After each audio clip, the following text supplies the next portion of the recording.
The night the ice storm took out power from Sudbury to Parry Sound, Tara Voss was supposed to be at the hospital finishing a double shift. She wasn't. She'd left early.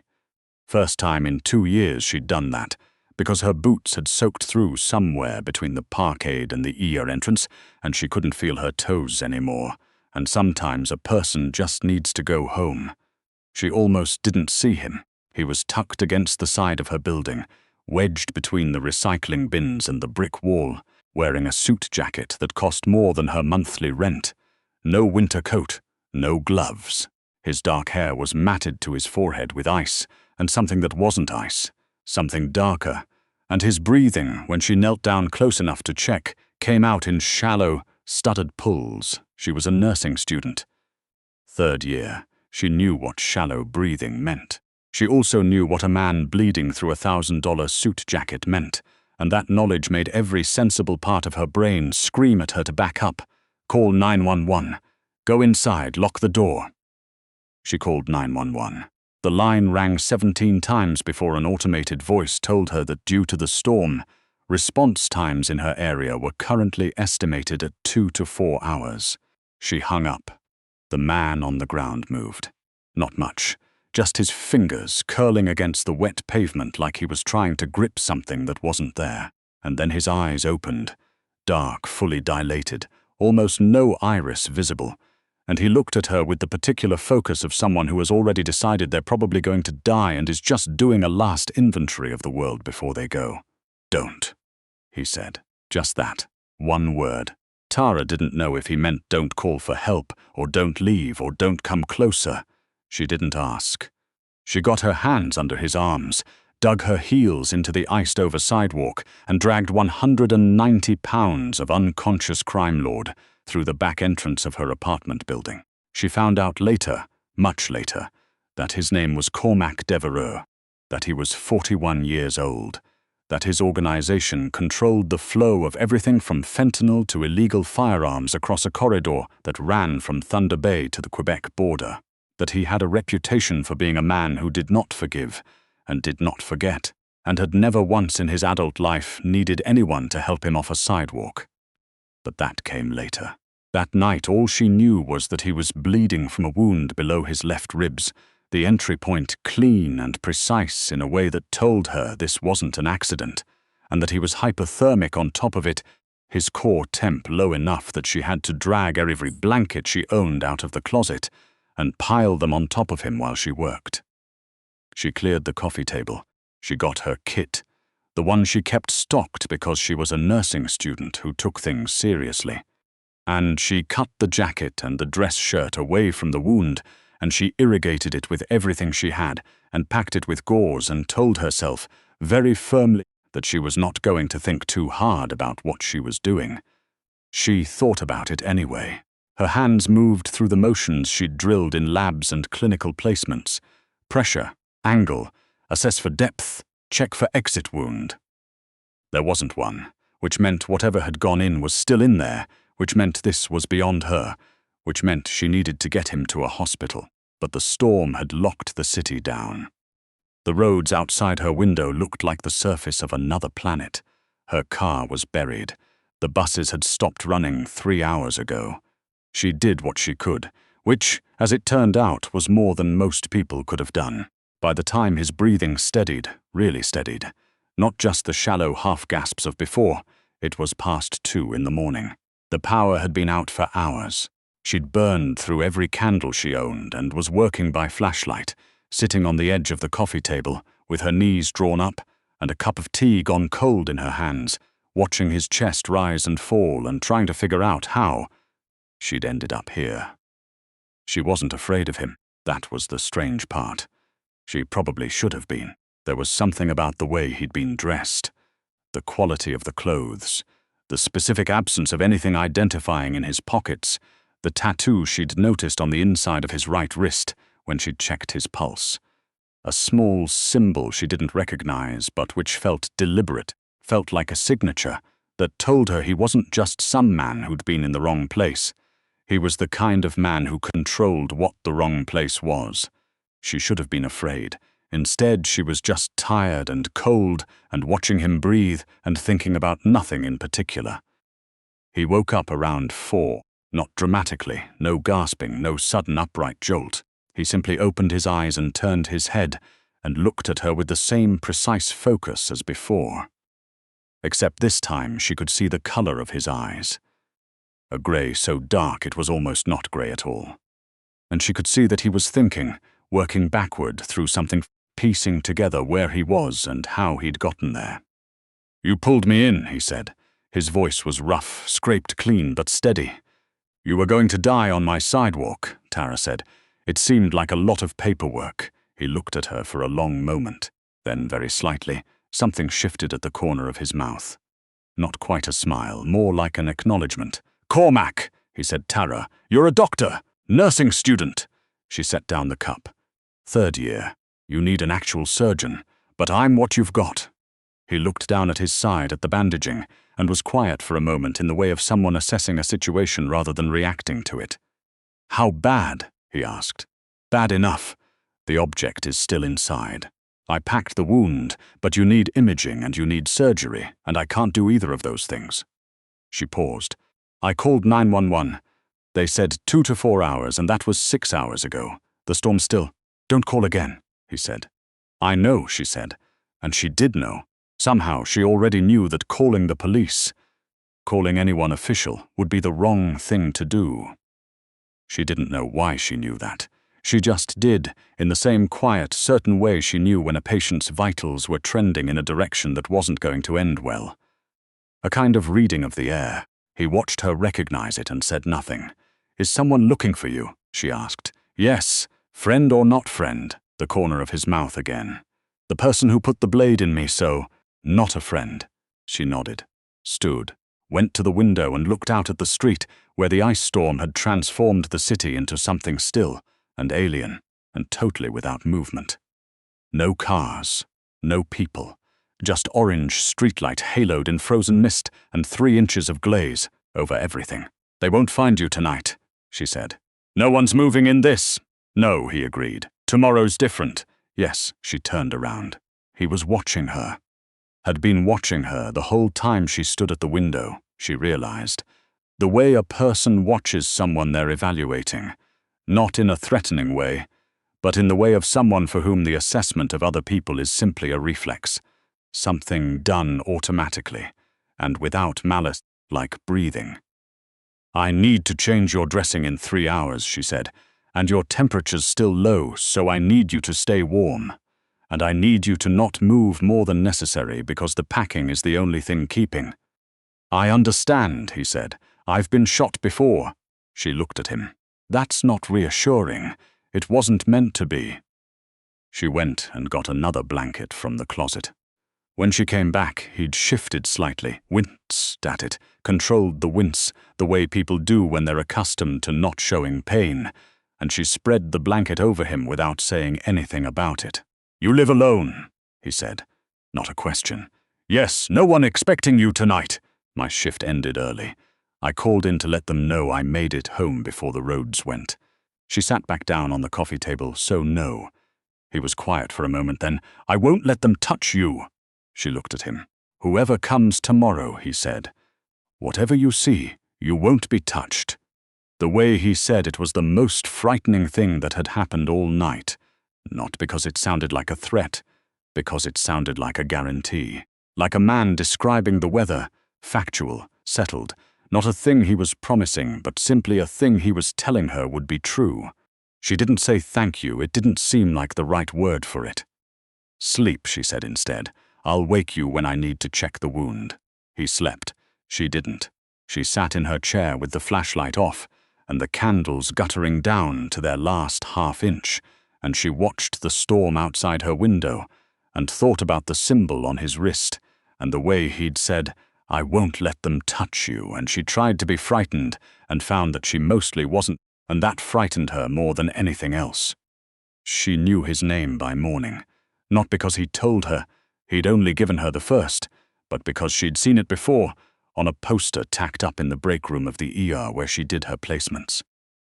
A joint task force notice. Not a wanted poster exactly. More of a be aware notice, the kind that got circulated through hospitals and clinics in cities where the presence of certain organizations meant that certain kinds of patients sometimes came through with certain kinds of injuries that needed to be reported. Cormac Devereux. The name had sat in her memory without context, the way names sometimes do, and now it surfaced with everything attached to it. She sat with that for a while. She changed his dressing at 7. He was awake before she touched him, already awake when she came in from the kitchen with the fresh gauze, his eyes open and fixed on the ceiling in the manner of someone who has been thinking for a long time in the dark. "You know who I am," he said. It wasn't a question this time either. "The hospital circulates notices," she said. "I wasn't sure until this morning, and now?" "Now I'm changing your dressing," she said, and she did, cleanly and without flinching, and he held still for it the way patients hold still when they trust the hands that are working on them. Tara had noticed before, in clinical in the ER, that trust had a specific physical quality. People either held still or they didn't, and the ones who held still weren't always the ones who were the least scared. Sometimes they were just the ones who recognized competence. She tied off the dressing. He exhaled. "You should leave," he said. "Take your kit, your phone. Go to a neighbor's. Tell them your power's out. And you, I'll manage." She looked at him. He was pale, still running a temperature she didn't love, and the wound was deep enough that she genuinely didn't know if he'd be on his feet in an hour or unconscious on her living room floor. "You won't manage," she said. "Mrs. Voss, Tara." He stopped. "You won't manage," she said again, "not without help, and I'm the help that's here." She picked up her kit and stood. "So," he looked at her. For a long time. She held the look without flinching because she'd held the gaze of people who'd been in much worse places than this, and she knew that flinching didn't help anyone. Finally, he said, "You understand what today is going to look like?" "No," she said, "but you can tell me." He told her, not everything, but enough. His people had been looking for him since he'd dropped off the grid 24 hours ago. They would have narrowed the search to a radius. They would be moving at first light, which was now. She could expect a number of vehicles. She would not have believed the number if she hadn't been already standing inside the situation, converging on this block within the hour. "They'll come to the door," he said. "Don't open it yourself." "Let me." "You can barely sit up." "I'll sit up." He did. She watched him push himself upright against the back of the couch, control the pain it cost him, breathe through it. His jaw was set and his color was terrible, and he did it anyway. There was a knock at her door 40 minutes later. Not a polite knock, not the knock of a neighbor or a delivery driver, the kind of knock that expects the door to open. She was in the kitchen. She stayed there because he'd told her to, and she found that she trusted his instructions with the same irrational certainty she'd trusted her own instincts the night before. She heard him speak. Quiet, controlled, in a language she didn't recognize, and she heard the quality of the silence on the other side of the door shift, and she heard the creak of the door opening and the cold coming in off the street. Then quiet. Then his voice again, still controlled, and another voice lower, and the careful sound of the door closing. He called her name. She came out of the kitchen. The man standing inside her door was enormous. Not in an aggressive way, but in the way of someone built for permanence, with a face arranged in an expression of complete neutrality that she recognized from years of watching senior physicians hold their composure in rooms where composure was the only useful thing. "This is Percival," Cormac said. "He's going to stay." Percival nodded at her once briefly and took up a position beside the door that made it clear he intended to stay exactly there, and exactly nothing unless something required him to do otherwise. Tara looked at Percival. She looked at Cormac. "How many more are outside?" she asked. Cormac was quiet for a beat. "Enough," he said. She went to the window. The street, which an hour ago had been completely still, was now lined with black SUVs from one end of her block to the other. They were parked with a precision that felt deliberate, almost ceremonial. Men in dark coats stood at intervals along the sidewalk, facing outward, hands clasped in front of them. They weren't aggressive, they weren't moving. They were simply there, in the way that a wall is simply there. Structural, Total, not hostile, but absolutely immovable. Tara counted to 30 before she stopped counting. The woman next door, Mrs. Arsenault, 73, who had lived in this building since before Tara was born, and who had opinions about everything from recycling protocols to the proper way to shovel a shared walkway, pressed her face against the peephole of her apartment door. Tara could see the peephole go dark from the hallway. She almost wanted to laugh. "People are going to notice," she said. "They're already noticing," Cormac said. "It doesn't matter. It matters to me. I live here." He looked at her. "I know," he said, and something in the way he said it made her think he actually did know.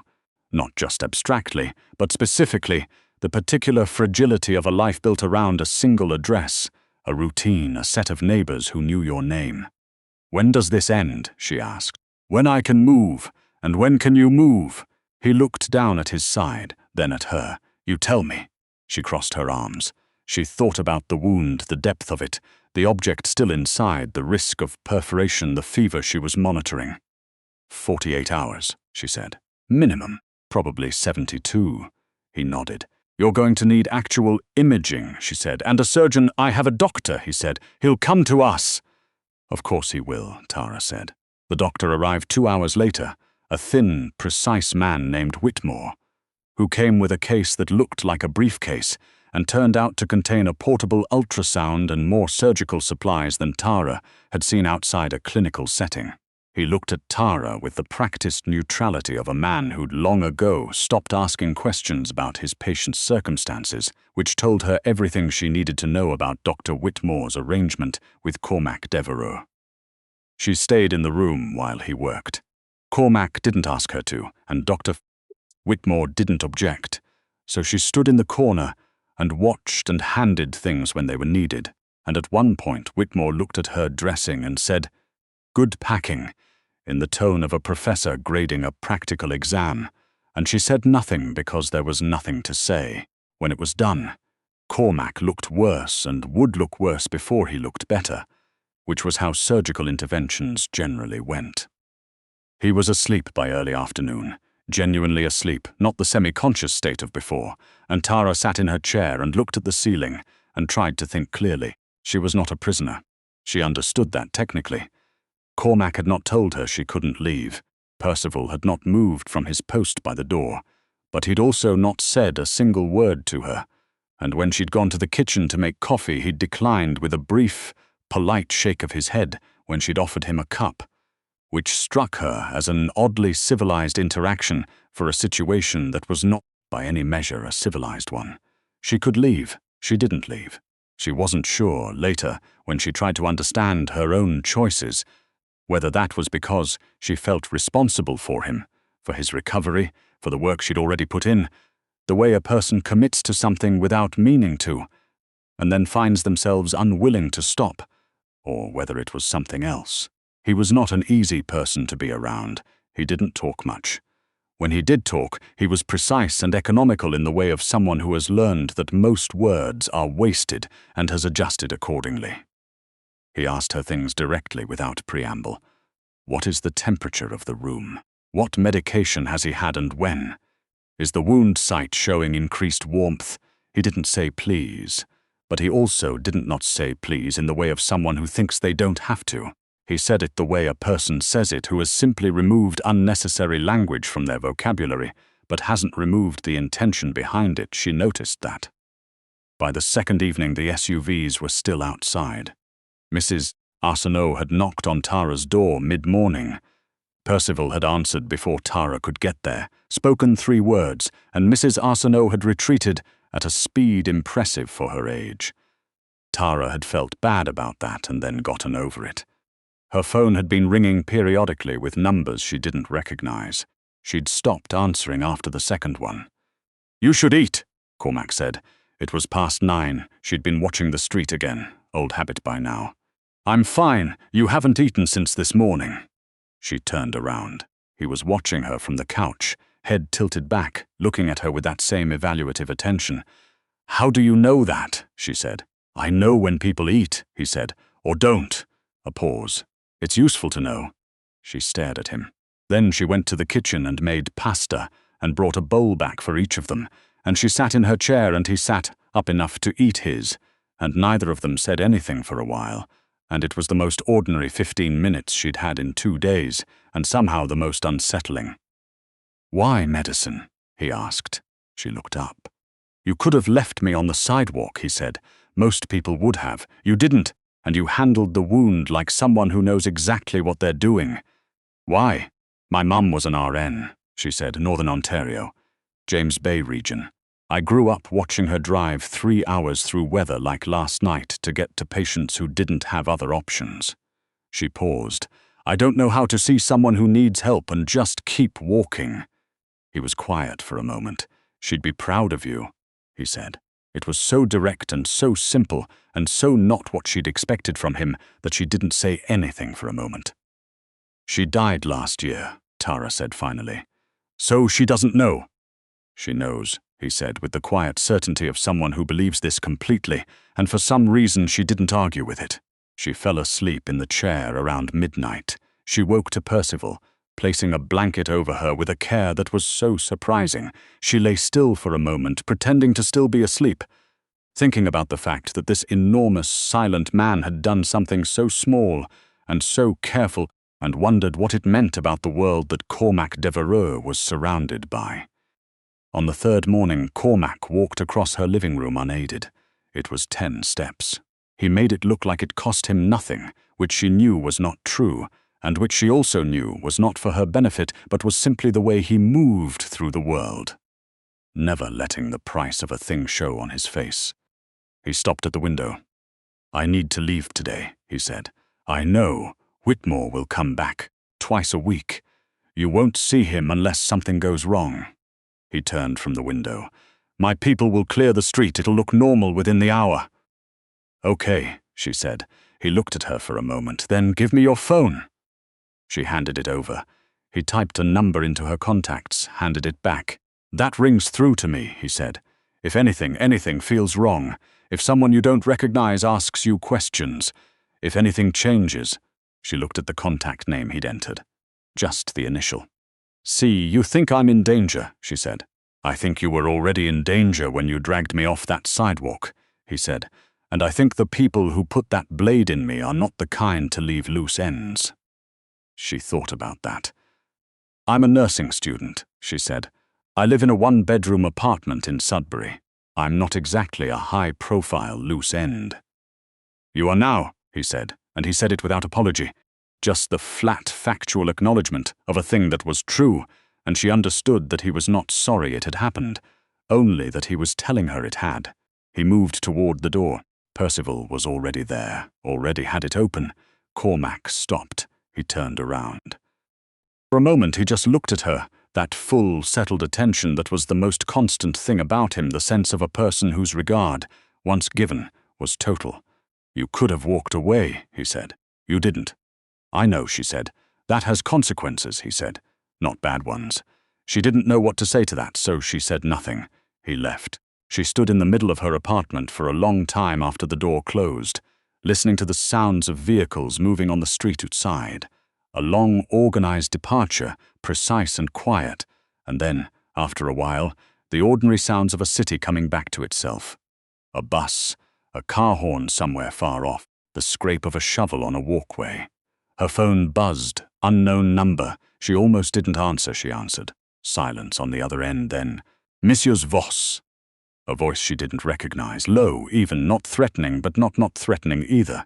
"I hear you were helpful to a mutual acquaintance of ours." She said nothing. "We'd like to understand the nature of that assistance," the voice said. "A brief conversation.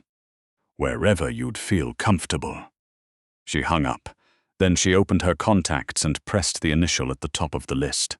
He picked up on the first ring. "Someone just called me," she said. There was a pause, brief, the length of a single breath. "I know," Cormac said. "I've known for the last 6 minutes." Another pause. "Don't go anywhere. Don't open the door. There are 2 of my people in the building already." She looked around her apartment.